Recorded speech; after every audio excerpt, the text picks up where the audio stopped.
नमस्कार दोस्तों, स्वागत है आप सभी का मेरे YouTube चैनल स्टेनो गुरु शिवा में। दोस्तों शुरू करते हैं आज की डिक्टेशन।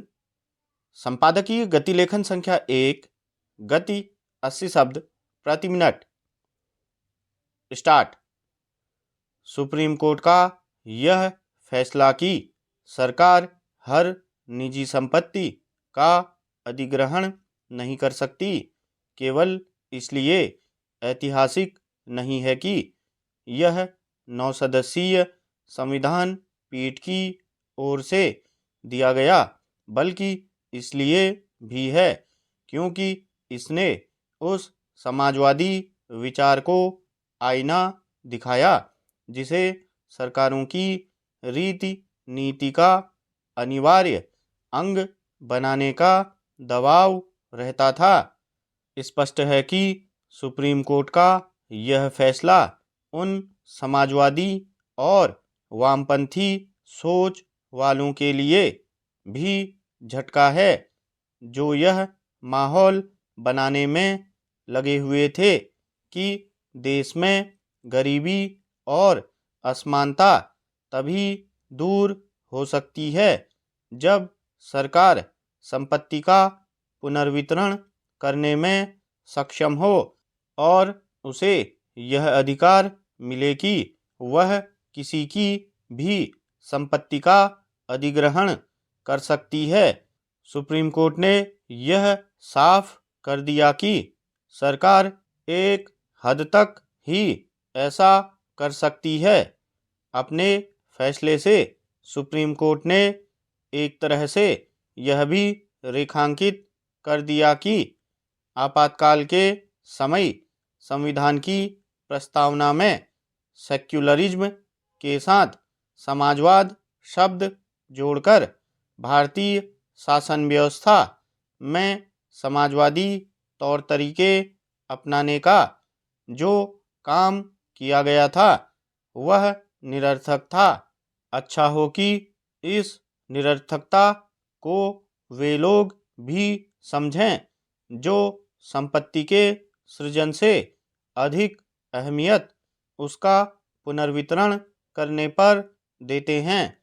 यह देश को समृद्धि की ओर ले जाने का रास्ता नहीं है, हो भी नहीं सकता, क्योंकि दुनिया भर का अनुभव यही बताता है कि जिन देशों ने अपने लोगों की भलाई के नाम पर अतिवादी समाजवादी तौर तरीके अपनाए वे आर्थिक रूप से कठिनाइयों से ही घिरे।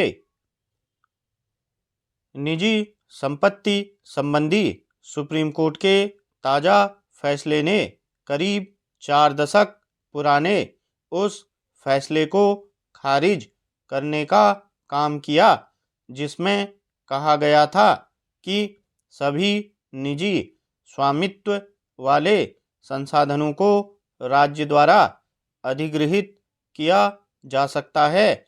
यह अच्छा हुआ कि सुप्रीम कोर्ट ने यह स्पष्ट करने की आवश्यकता भी समझी कि उक्त फैसला एक विशेष आर्थिक और समाजवादी विचारधारा से प्रेरित था।